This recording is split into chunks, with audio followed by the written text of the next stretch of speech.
Hello students, welcome to our new class of quantum mechanics or introduction to quantum mechanics for DSc Physics, DSc 5th semester। First unit को हम लोग understand कर रहे हैं, पढ़ाई कर रहे हैं। इससे पहले तक दो क्लासेस हमारे फाउंडेशन के और एक आपके हमारे इम्पोर्टेंट क्वेश्चंस को लेते हुए हमने क्लास आपको डिलीवर किया है। उसी सिलसिले में यूनिट नंबर 1 को लेते हुए लिमिटेशन ऑफ क्लासिकल मैकेनिक्स का जो एक टॉपिक है, जो अपने आप में बहुत सारे टॉपिक्स को कंटेन करके रखा है, जिसके एक छोटे मार्क्स या समरी मार्क्स वाले क्वेश्चन और दो बड़े टॉपिक, जिसको मैं कहूँ एक का नाम था हमारा ब्लैक बॉडी रेडिएशन का और एक था हमारा जिसको डिटेल में पूछा जाता है ब्रीफली में Einstein equation of the photo electric effect तक हमने पिछले क्लास में डन किया था। उसी डिटेल एक्सप्लेनेशन और फेलियर और सक्सेस के जो लिमिटेशन ऑफ क्लासिकल मैकेनिक्स है और जो ओवरकम ऑफ क्वांटम मैकेनिक्स है, उसी के बेस पे एक टॉपिक कॉम्पटन इफेक्ट का हमको बड़े मार्क्स के लिए तैयार करना है हमारे इस पेपर के लिए। मे बी आप लोग फर्स्ट सेमेस्टर या फिर और कभी इस कॉम्पटन इफेक्ट के बारे में थोड़ा बहुत पढ़े होंगे। Quantum introduction to quantum mechanics के पेपर्स में कॉम्पटन इफेक्ट तो ये क्वेश्चन बहुत फ्रिक्वेंटली बार बार पूछा जाता है, बड़े मार्क्स में पूछा जाता है। तो इसको आज अपन लोग डिटेल में जानेंगे कि कॉम्पटन इफेक्ट है क्या, क्लासिकल मैकेनिक्स ने क्यों इसको नहीं समझा पाया, क्यों एक्सप्लेन नहीं कर पाया, और क्वांटम मैकेनिक्स के तहत फोटोन की परिकल्पना के तहत और एनर्जी बंडल के कंसेप्ट के आधार पे हम कैसे इस चीज़ को अच्छे से अंडरस्टैंड कर सकते हैं। तो उसको अपन आज की क्लास में इसको कवर करेंगे। बड़े मार्क्स का क्वेश्चन है, छोटे मार्क्स के क्वेश्चन के तौर पे ऑब्जेक्टिव खाली स्थान या फिर उस तरह की चीज़ों में अगर आएगा, छोटे मार्क्स 4 नंबर में आएगा, थोड़ा शॉर्ट में लिखना रहेगा, बट हम इसको 10 मार्क्स 8 मार्क्स के क्वेश्चन के अकॉर्डिंग आज की क्लास में इसको कवर करेंगे।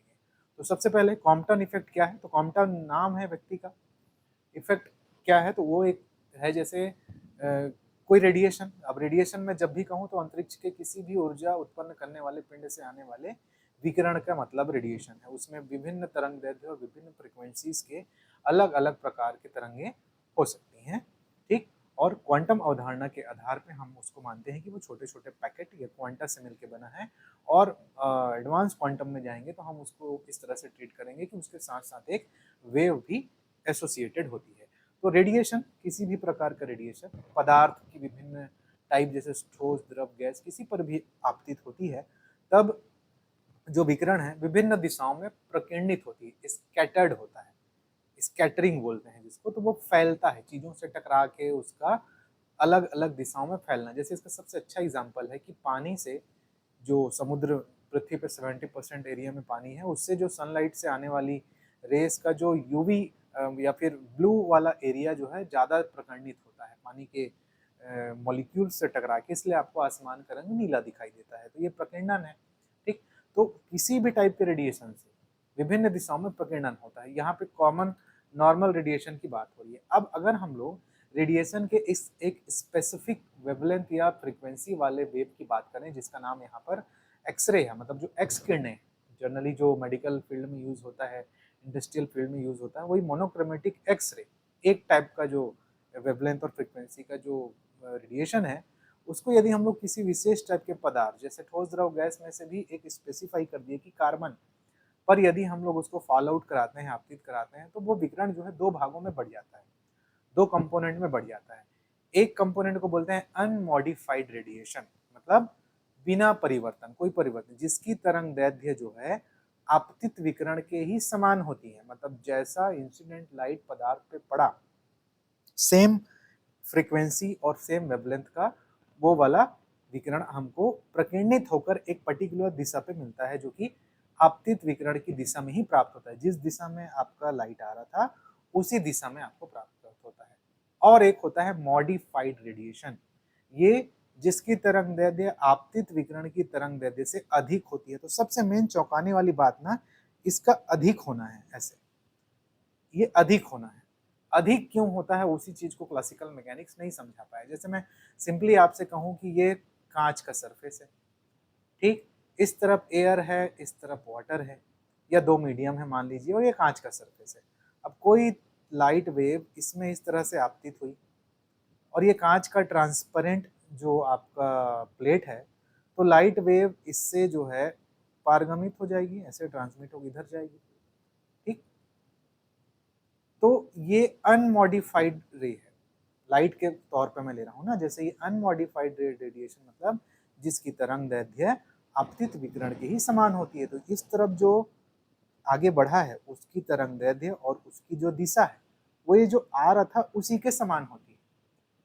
बट एक इस इंसिडेंट लाइट का जो पोर्शन होता है वो एक एंगल बनाते हुए दूसरे दिशा में प्रकीर्णित हो जाता है, रिफ्लेक्ट हो गया, रिफ्रैक्ट हो गया, मतलब प्रकीर्णित हो गया, दूसरी तरफ फैल गया।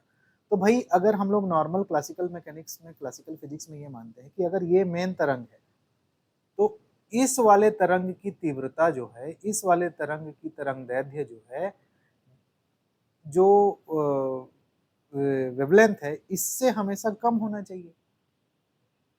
बट उसका जो तरंग दैर्ध्य है जो है इस तरफ जो है अधिक होता है। एनर्जी कंसेप्ट में भी जानेंगे आप, तरंग दैर्ध्य मैक्सिमम होता है। तरंग दैर्ध्य मैक्सिमम होने का मतलब है एनर्जी का कम होना, तो फिर ये इस तरफ चले जाता है, ये वाला दिशा में, और उसमें फर्क होता है। तो क्लासिकल मैकेनिक्स इसको अपने इस वेव नेचर के तारतम्य में नहीं समझा पाया, अभी डिटेल में जानेंगे। तो ये अधिक होता है, जिसकी तरंग दैर्ध्य आपतित विकिरण की तरंग दैर्ध्य से अधिक होता है। मान लो भाई इधर जो आपका वेवलेंथ इस तरह इस साइज का आ रहा है, ऐसे, ठीक, जो पारगमित हुआ है वो भी इसी चीज को अनुसरण करते हुए जा रहा है, ऐसे इस लगभग ऐसे शेप बनाते हुए। लेकिन जो रिफ्लेक्ट हुआ है वो बड़े तरंग दैर्ध्य को बना रहा है, ऐसे बड़ा बड़ा बड़ा ऐसे। तो भाई ये सरप्राइजिंग है ना कि ये बड़े तरंग दैर्ध्य का क्यों बन गया, उससे छोटा होना था, या फिर जो भी है उसकी एनर्जी कम हुई। जैसे भी वेवलेंथ का कम होना है, एनर्जी कम होना है, कंफ्यूज नहीं होंगे ना। वेवलेंथ मतलब बड़ा चीज नहीं है, और डीप में भी समझेंगे अपन को। तो फिर ये दो चीजें मिलती हैं, इस पर्टिकुलर फेनोमेना को ही हम लोग कॉम्पटन इफेक्ट कहते हैं। तरंग दैर्ध्य का ये अंतर जो है प्रकीर्णन कोण पर निर्भर करता है, स्कैटरिंग एंगल पर निर्भर करता है। उसको जब बढ़ाएंगे हम लोग एंगल को तो उसका वैल्यू भी बढ़ते चले जाता है। तरंग दैर्ध्य के इस अंतर को हम लोग कॉम्पटन हटाव बोलते हैं, कॉम्पटन शिफ्ट बोलते हैं। जो वेवलेंथ में चेंज आया है इंसिडेंट हो वाले आने वाले जो रेडिएशन के वेवलेंथ में, और जो यहाँ से दूसरी दिशा में प्रकीर्णित हुआ है और जो इधर चला गया है, उसमें जो अंतर आया है वेवलेंथ में, उसको कॉम्पटन शिफ्ट कहा जाता है। यह घटना कॉम्पटन प्रकीर्णन या कॉम्पटन प्रभाव कहलाती है। तो आपको इतना इंट्रोडक्शन में लिखना है। तो इसका बेस क्या है? एक्स किरण। ये नॉर्मल रेडिएशन के लिए नहीं हो रहा है, सिर्फ एक्सरे के लिए। एक्सरे को यदि हम लोग कार्बन पे आपतित करवाते हैं तो ऐसे दो भाग मिलते हैं, उसको आपको ऐसे लिखना है, और फिर इस पर्टिकुलर एक्शन को ही हम लोग कॉम्पटन इफेक्ट कहते हैं, उस चीज को ऐसे समझाते हैं। अब इसकी डिटेलिंग में जाएंगे, कैसे क्वांटम इफेक्ट, क्वांटम मैकेनिक्स के थ्रू इसका प्रूफ भी पूछेगा आपसे। वो वाला स्लाइड आपके क्या था, उसका इंट्रोडक्शन या परिचय के तौर पे था। अब कॉम्पटन प्रभाव की व्याख्या तरंग सिद्धांत द्वारा नहीं की जा सकती। इस घटना की व्याख्या क्वांटम सिद्धांत के आधार पर की गई। कैसे की गई? हम जानते हैं कि विकिरण के साथ जो विकिरण आता है वो ऊर्जा के बंडलों के रूप में चलने वाले फोटोन से मिलकर बना होता है, और जो फोटोन चल के आता है वो जो जिस पदार्थ से हम उसको टक्कर करवा रहे हैं, जैसे कार्बन हो गया, तो पदार्थ में उपस्थित जो मुक्त इलेक्ट्रॉन है, फ्री इलेक्ट्रॉन, उसके साथ वो जो रेडिएशन के साथ आने वाला फोटोन है उनका टक्कर होता है, और वो टक्कर कैसा होता है? इलास्टिक कोलिजन होता है। ठीक, एनर्जी ट्रांसफॉर्मेशन के लिए 11th क्लास में आप लोग संघट पढ़े हैं, इलास्टिक इनलास्टिक। तो इलास्टिक कोलिजन होता है के द्वारा ऊर्जा और संवेग का संरक्षण सिद्धांत के द्वारा क्वांटम मैकेनिक्स ने इसको समझाया कि conservation of energy and conservation of momentum. आपने रॉकेट जो प्रक्षेपण का सिद्धांत पढ़ा होगा, रॉकेट नोदन का सिद्धांत पढ़ा होगा, उसमें संवेग के संरक्षण और ऊर्जा के संरक्षण का कंसेप्ट हम लोग लगाते हैं। तो वही चीज है, जो प्रत्यास्थ संघट है उसमें ऊर्जा और संवेग क्या रहती है? संरक्षित रहती है। तो इसी चीज को कॉन्सेप्ट में लेते हुए क्वांटम मैकेनिक्स ने उसको एक वेव की तरह नहीं माना, बल्कि ये माना कि जो रेडिएशन आ रहा था वो अपने साथ एक पार्टिकल लेके आ रहा था जिसका नाम फोटोन है, और जो पदार्थ रखा हुआ था उस पदार्थ में भी एक पार्टिकल था जो कि फ्री इलेक्ट्रॉन के तौर पे था। इन दोनों के मध्य संघट्ट होता है, और टकराने के फलस्वरूप फोटोन एक दिशा में चला जाता है और इलेक्ट्रॉन एक दिशा में चला जाता है, और उस रिपल हुए, रिफ्लेक्ट हुए, स्कैटर्ड हुए फोटोन के वेवलेंथ अलग तरह से होता है। जो इलेक्ट्रॉन स्कैटर्ड होता है उसका वेवलेंथ अलग तरीके से होता है। तो उसी को डीप में अब अपन को इस कंसेप्ट से समझना है। तो डायग्राम यहाँ पे एक बना हुआ है, इस डायग्राम को आपको डिटेल में बनाना होगा। तो ये जो मध्य वाला चित पोर्शन है, ये वाला मान लीजिए वो कार्बन का पदार्थ है जिसके पास फ्री इलेक्ट्रॉन है ना, और ये वाला आपका इंसिडेंट फोटोन रेडिएशन है, जो कि अपने आप में क्या चीज को रखेगा जी, फोटोन को रखेगा। हम जानते हैं कि फोटोन की ऊर्जा एच न्यू होती है और फोटोन का संवेग एच न्यू बटे सी होता है। पिछले क्लास में मैंने इन दोनों फॉर्मूलों के बारे में आपको ब्रीफली बताया है। और हम लोग जानते हैं कि आइंस्टाइन के द्रव्यमान ऊर्जा रिलेशन से यदि फोटोन का रेस्ट मास m नॉट है तो उससे एसोसिएटेड एनर्जी का मान m नॉट सी स्क्वायर होगा, क्योंकि E is equal to m c square होता है। मोमेंटम इनिशियल कंडीशन में रेस्ट वाले जो फोटोन का मोमेंटम जीरो होता है, क्योंकि उसका कोई वेग नहीं है। विराम विराम की अवस्था में ही द्रव्यमान को m नॉट बोल रहे हैं। अब ये फोटोन इन इतनी प्रॉपर्टीज को लेते हुए ऐसे चलते हुए इस पदार्थ के में उपस्थित फ्री इलेक्ट्रॉन से टकराता है। फ्री इलेक्ट्रॉन से टकराने के बाद जो फोटोन यहाँ से आ रहा था वो इस दिशा में चला गया। देखिए वो फोटोन इस दिशा में चला गया, तो जो एच न्यू एनर्जी लेके आ रहा था उसकी एनर्जी कुछ बदल गई, हम उसको बोल देंगे एच न्यू डेस। और जो मोमेंटम एच न्यू बटे सी आ रहा था वो मोमेंटम कुछ बदल जाएगा, जिसको हम लोग बोल देंगे एच न्यू डेस बटे सी। तो चूंकि एच प्लांक कांस्टेंट है और सी प्रकाश की गति कांस्टेंट है, तो बदलेगा क्या, फ्रीक्वेंसी। तो यहाँ पे न्यू फ्रीक्वेंसी था, तो यहाँ पे न्यू डेस ले लिए, फ्रीक्वेंसी होगी। और जो इलेक्ट्रॉन था जिससे फोटोन टकराया था वो इस दिशा में चला गया, इस दिशा में चला गया, जिसको स्कैटर्ड इलेक्ट्रॉन बोलेंगे, इसको स्कैटर्ड फोटोन बोलेंगे। इस तरह वो इलेक्ट्रॉन चूंकि कुछ ना कुछ उसका द्रव्यमान था, तो m उसका द्रव्यमान है, और रेडिएशन के तौर पर फ्री इलेक्ट्रॉन के तौर पर उसको एंटरटेन कर रहे हैं, मतलब वो mc एनर्जी अपने आप में कंटेन करके रखेगा, क्योंकि अब वो उसका कुछ ना कुछ मास है। यहाँ पे फोटोन का रेस्ट मास था।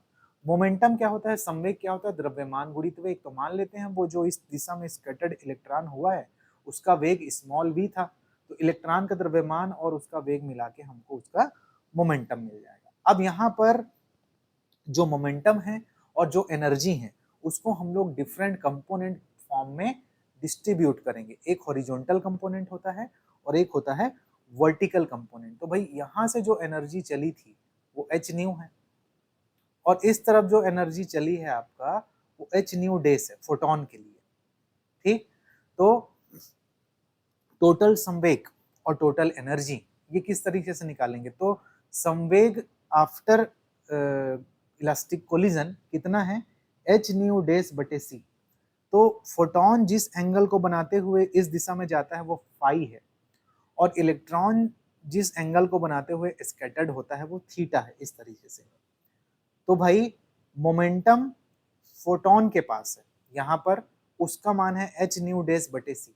तो इस एच न्यू डेस बटे सी का भी कुछ पोर्शन होगा जो कि इस पर्टिकुलर डायरेक्शन में गया है, तो एच न्यू डेस बटे कॉस फाई हॉरिजॉन्टल घटक, और मोमेंटम का जो वर्टिकल घटक रहता है उसको साइन से रिप्रेजेंट करते हैं, तो उस एच न्यू डेस बटे सी का साइन फाई, क्योंकि इस तरफ फाई बन रहा है, तो ये इसका वर्टिकल घटक हो गया। इस मोमेंटम का ये वाला पोर्शन हॉरिजॉन्टल घटक हो गया और ये वाला आपका वर्टिकल घटक हो गया।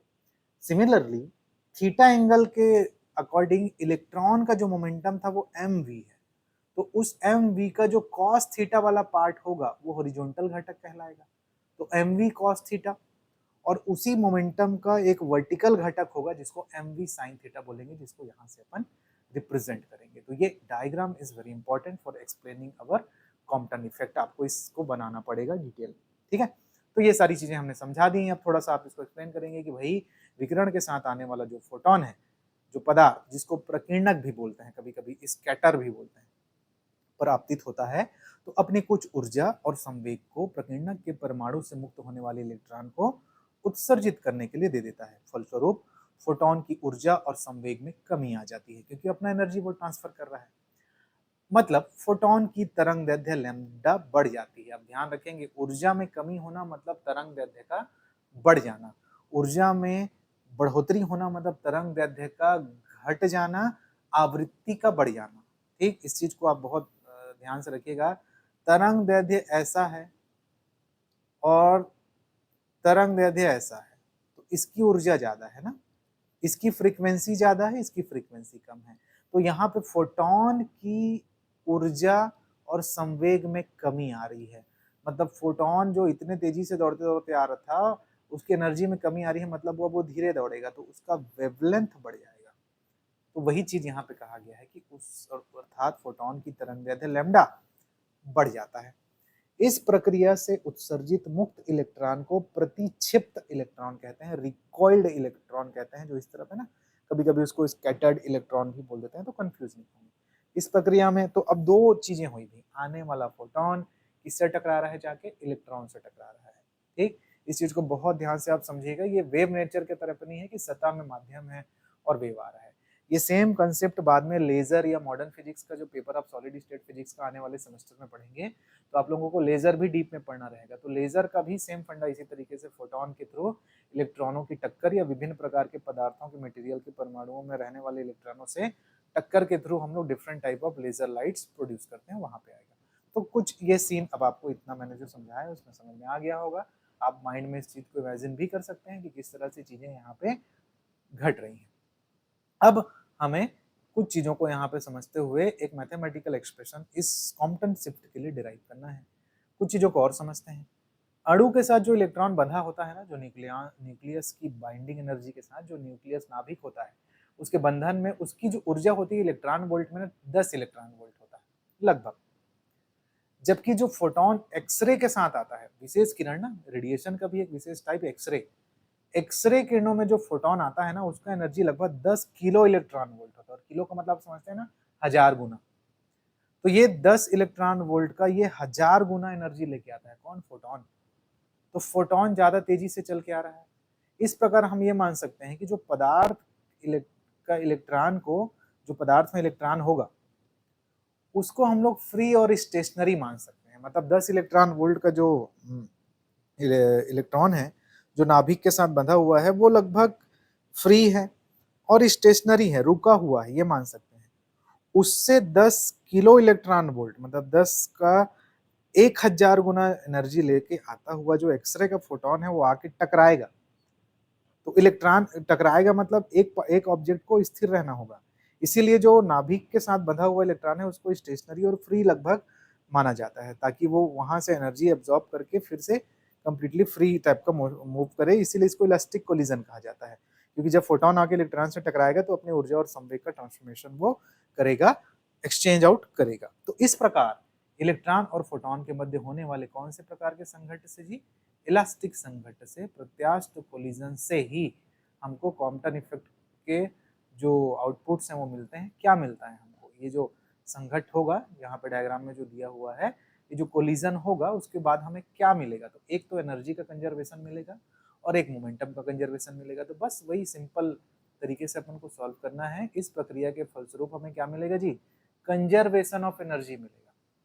तो कंजर्वेशन ऑफ एनर्जी कैसे है, मतलब टक्कर से पहले की ऊर्जा, टक्कर के बाद की ऊर्जा।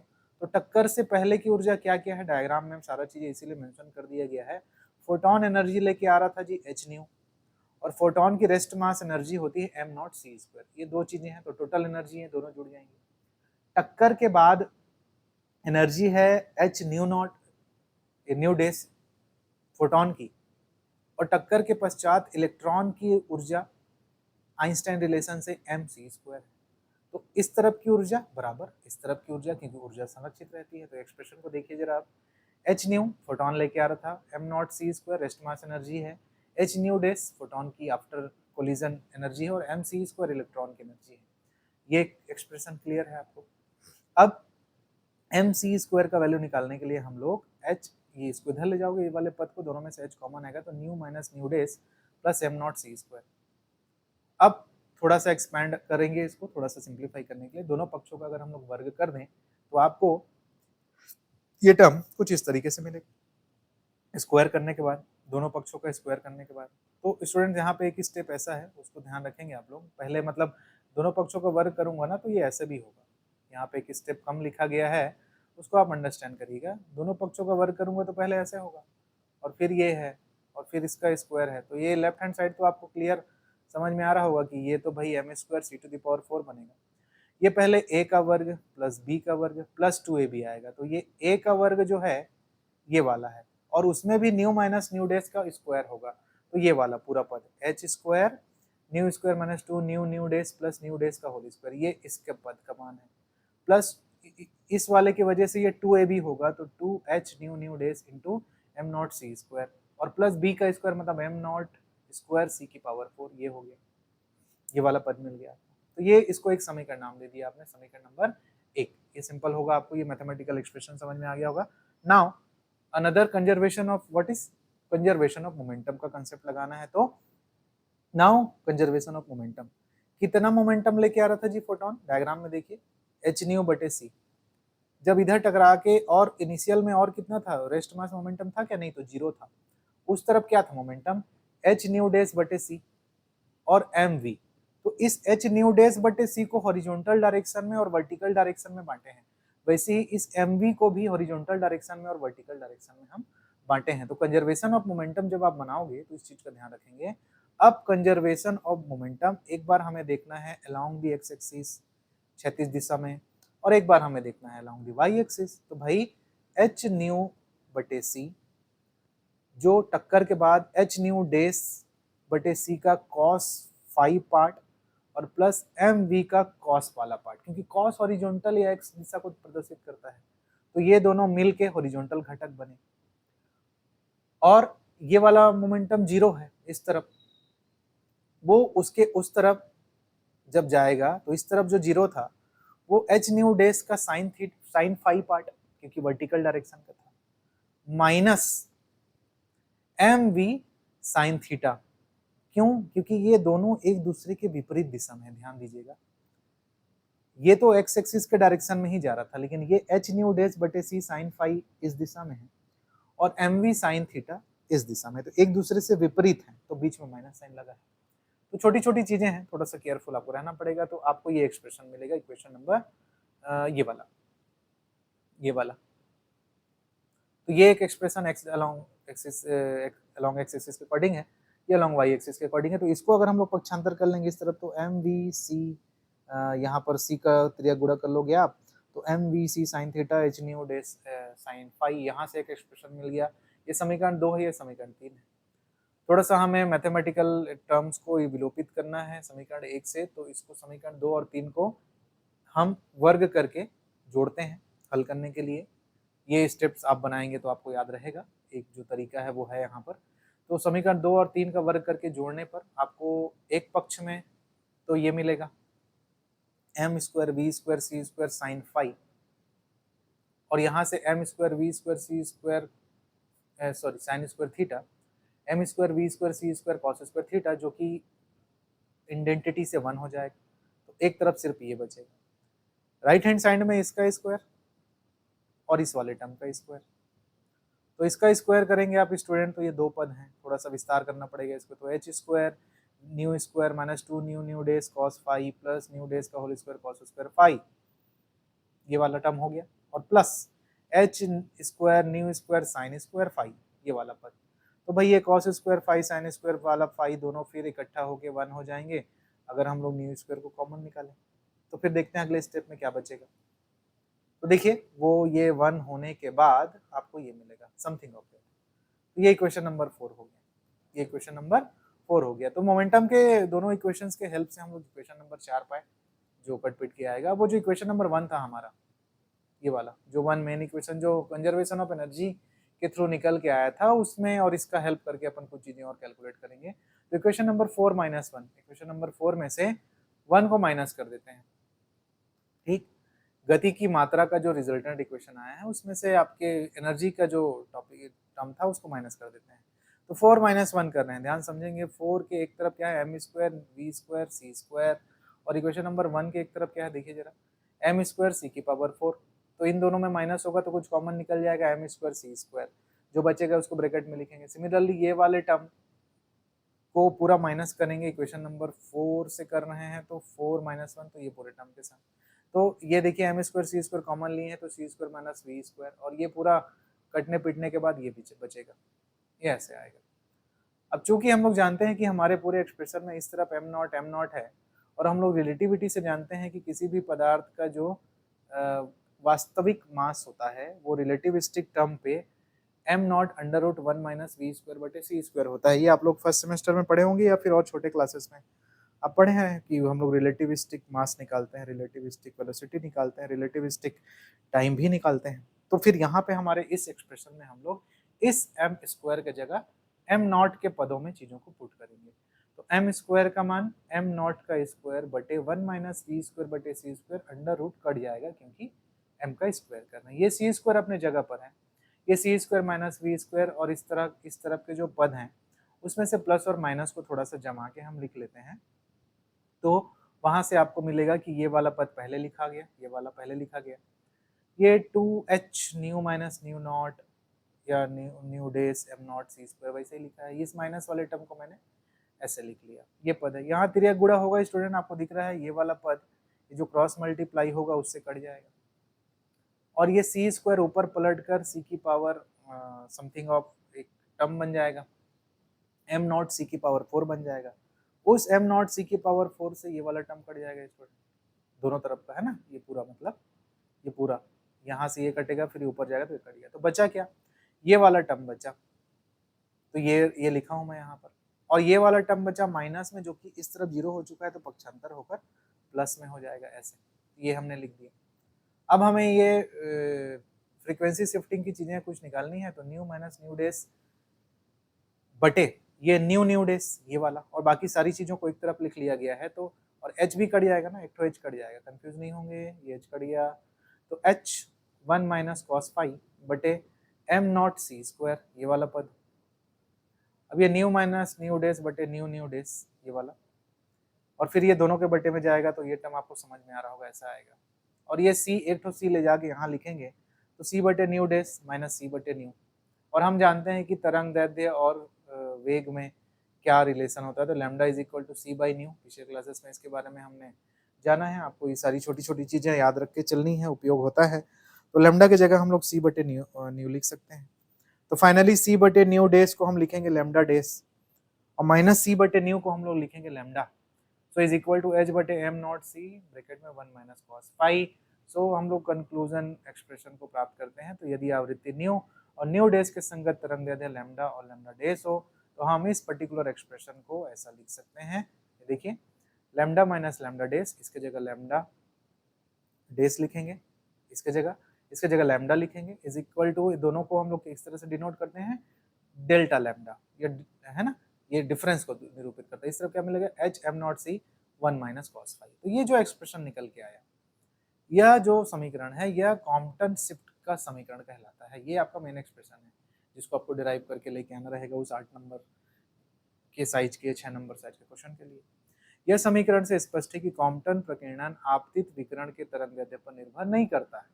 जो ये डिफरेंस है ये वाला, इस तरफ देखिए राइट हैंड साइड में क्या क्या चीजें आई हैं, एच आया है जो कि प्लांक कांस्टेंट है, एम नॉट क्या है, रेस्ट मास ऑफ इलेक्ट्रॉन है, सी क्या है, प्रकाश की जो चाल है वो है, और 1 माइनस कॉस फाई क्या है, प्रकीर्णन कोण है। फाई जो है प्रकीर्णन कोण था, और थीटा तो रिकॉइल एंगल है। तो फोटोन के लिए प्रकीर्णन कोण को हम लोग किससे, फाई से डिनोट किए थे, देखिए तो फाई, तो वो डिपेंड करता है सिर्फ प्रकीर्णन कोण पे। अभी निर्भरता भी लिखनी है हमको, बड़े मार्क्स के क्वेश्चन में हमें उसको भी एक्सप्लेन करना पड़ता है, जो कि आपको इसके रिजल्ट्स, जब आप कॉम्पटन शिफ्ट अच्छे से पढ़े रहेंगे तो कॉम्पिटिटिव एग्जाम्स में आपको उसके रिजल्ट्स पे ही क्वेश्चन पूछे जाते हैं। तो भाई ये तो हमने डिराइव कर लिया कि ये हमारा समीकरण था। अभी इस समीकरण से क्या क्या कंक्लूजन्स निकलते हैं उसके बारे में थोड़ा सा इसको जानेंगे। तो अतः यह समीकरण स्पष्ट है कि कॉम्पटन का जो प्रकीर्णन है आपतित विकिरण के तरंगदैर्ध्य पर निर्भर नहीं करता है, नहीं है इस तरफ लैम्डा वाला कोई टर्म, और ना ही प्रकीर्णक पदार्थ की प्रकृति पर निर्भर करता है कि भाई कार्बन की जगह आप चांदी रख लीजिए, गोल्ड रख लीजिए, या निकिल जस्ता किसी भी प्रकार का पदार्थ रख लीजिए, वो निर्भर नहीं करता है उसके बिहेवियर वैरायटी पे। वो डिपेंड किस पे करता है, वो सिर्फ और सिर्फ एंगल पे डिपेंड करता है कि जो डेल्टा लैम्डा का मान है वो प्रकीर्णक कोण पर निर्भर करता है, क्या एंगल पे वो आएगा टकराएगा उस पर निर्भर करता है। साथ ही प्रकीर्णित स्कैटर्ड फोटोन की जो तरंगदैर्ध्य है, मतलब लैम्डा डेस को हम इस तरह से लिख सकते हैं, इस तरह पक्षांतर करके, कि लैम्डा डेस जो प्रकीर्णित फोटोन की तरंगदैर्ध्य होगी, जो टकराने के बाद ऊपर की दिशा में जो प्रकीर्णित हुई थी, स्कैटर्ड हुई थी, उसका वेवलेंथ यदि लैम्डा डेस आप निकालना चाहें, जो कि लैम्डा प्लस डी लैम्डा, बस पक्षांतर किए होंगे और कुछ नहीं है, जिसका मान इस तरफ लेके जाएंगे तो लैम्डा जो आ रहा था तरंगदैर्ध्य, वो ओरिजिनल था आपका लैम्डा था, उसमें इतना पदों को आप जोड़ दीजिए, तो देखिए बढ़ जा रहा है ना तरंगदैर्ध्य। This much amount of something you add in your original wavelength, hence the resultant wavelength are increased this much amount.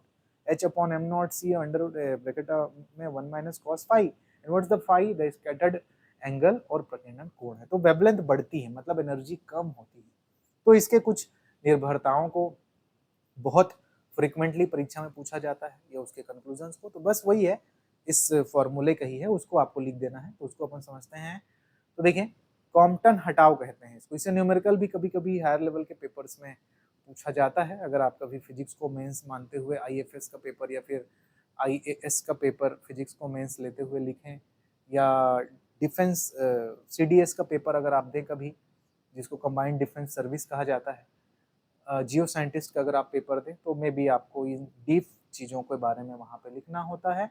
साथ ही साथ अगर ऑब्जेक्टिव के क्वेश्चंस हैं तो इन्हीं 4 स्टेटमेंट्स को, 3 स्टेटमेंट्स को सही तरीके से लिख के आपको सही विकल्प चुनने के लिए कहा जाता है। और कॉम्पटन इफेक्ट यहाँ पे हम पढ़ते हैं, अपने बीएससी वगैरह करते हैं तो 8 नंबर 6 नंबर में आता है। सेम साइज का क्वेश्चन, सेम स्ट्रेंथ का, सेम प्रॉपर्टी के साथ 20 नंबर में, 15 नंबर में आईएफएस के पेपर में, आईएएस के पेपर में, यूपीएससी के और जितने भी साइंटिफिक जियो साइंटिस्ट या फिर और भी जितने लेवल के पेपर हैं सीडीएस में, उन पर पूछा जाता है।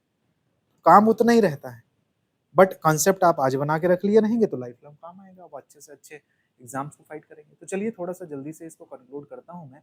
ये मेन फॉर्मूला हमने डिराइव करके लेके आया है, ये तो आपको पता है। अब हमको पता है कि भी इसके जो मेन कंक्लूजन है उसको 4 पॉइंट में मैंने लिखा है। कॉस थीटा का मैक्सिमम मान हम लोग जानते हैं +-1 होता है। तो इस कॉस थीटा के जगह ये फाई है ना स्टूडेंट, कंफ्यूज नहीं होंगे। कभी कभी किसी किसी किताब में थीटा भी लिख देता है, ऊपर नीचे कर लेता है डायग्राम को, तो कंफ्यूज नहीं होंगे। अगर थीटा लिखूं तो मैं उस पर्टिकुलर एंगल की बात कर रहा हूं जो कि प्रकीर्णन एंगल, ठीक है, ये जो निकाल के लाए हैं यहाँ पे फाई ना, तो प्रकीर्णन एंगल जो मैं लेके आया हूँ उसकी बात हो रही है, कंफ्यूज नहीं होंगे। भले यहाँ मैं उसको थीटा से डिनोट करूँ, या फिर मैं ऐसे लिख सकता हूँ कि भाई जो कॉस फाई है उसका मैक्सिमम वैल्यू तो +-1 होता है। अगर यहाँ पे मैं 1 रखूंगा तो 1 - 1 0, तो इस तरफ पूरा 0 हो जाएगा। 0 को पॉजिटिव नंबर माना जाता है। अगर यहाँ पर मैं माइनस रखता हूँ, -1 कॉस फाई की जगह रखूंगा तो 1 + 1 2 हो जाएगा, मतलब 2h m0c आएगा। मतलब हर स्थिति में कॉस का जो मैक्सिमम मान +-1 होता है, उसके हर स्थिति में हमको पॉजिटिव वैल्यू मिलेगा। किसका पॉजिटिव वैल्यू? डेल्टा लैम्डा का मान पॉजिटिव मिलेगा, सदैव धनात्मक होगा। अर्थात प्रकीर्णित फोटोन की तरंगदैर्ध्य सदैव आपतित फोटोन की तरंगदैर्ध्य से अधिक होगी। मतलब lambda dash is greater than lambda. यहाँ से तो आपको समझ में आ रहा है कि भाई लैम्डा डेस जो है वो तो लैम्डा प्लस डी लैम्डा है, और डी लैम्डा का मान दोनों ही परिस्थितियों में कॉस थीटा या कॉस फाई का मान +-1 की स्थिति में हमेशा ग्रेटर देन 0 ही आएगा। और ग्रेटर देन 0 आएगा तो ये भी ग्रेटर देन 0 ही आएगा। मतलब हर परिस्थिति में लैम्डा डेस मतलब 0 पॉजिटिव नंबर आएगा, इज इक्वल टू लैम्डा से प्लस समथिंग कुछ ना कुछ आएगा। तो फिर उस हिसाब से तरंग दैर्ध्य आपका बढ़ जाएगा। तो इस चीज को ये मैथमेटिकली प्रूव करता है ये चीज। दूसरा, डी लैम्डा का मान आपतित तरंगदैर्ध्य लैम्डा पर निर्भर नहीं करता है। तो ये डी लैम्डा का जो सूत्र है इस तरफ आप जो देख रहे हो, क्या उसमें इनिशियल जो वेवलेंथ है लैम्डा वो आया है क्या नहीं आया? तो बस वही लिख दिए हैं, निर्भर नहीं करता है। तरंगदैर्ध्य में जो परिवर्तन है जिसको डी लैम्डा आप बोल रहे हो या डेल्टा लैम्डा बोल रहे हो, उसका मान प्रकीर्णक पदार्थ की प्रकृति पर भी निर्भर नहीं करता। ये भी याद रख के चलना है आपको कॉम्पटन इफेक्ट के लिए।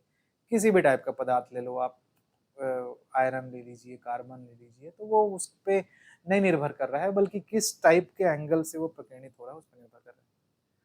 तरंगदैर्ध्य में परिवर्तन केवल प्रकीर्णक कोण पर निर्भर करता है, केवल एंगल थीटा पे निर्भर करता है। ठीक, तो ये एक तरीके का फेनोमिना है। अब आप बोलेंगे कि भैया इसका यूज कहाँ होता होगा, कॉम्पटन इफेक्ट का यूज कहाँ पे होता होगा? सबसे बड़ा बात यह है कि एक्सरे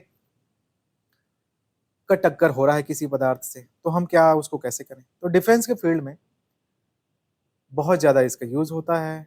बहुत सारे स्पेस क्राफ्ट का आउटर सरफेस इस तरह से बनाया जाता है कि वो रडार से छोड़ी जाने वाली जो तरंगे हैं, जिसको विभिन्न फ्रिक्वेंसीज की आजकल छोड़ी जाती हैं, रेडियो वेव से लेके एक्सरे तक, तो अगर हम उस पदार्थ का प्रकीर्णक एंगल इस तरह से बनाएं कि आने वाले एक्सरे या किसी प्रकार के विकिरण का जो स्कैटरिंग है वो हम अपनी मनचाही दिशा में कर पाएं, तो उस पर्टिकुलर ऑब्जेक्ट को पकड़ पाना मुश्किल रहता है।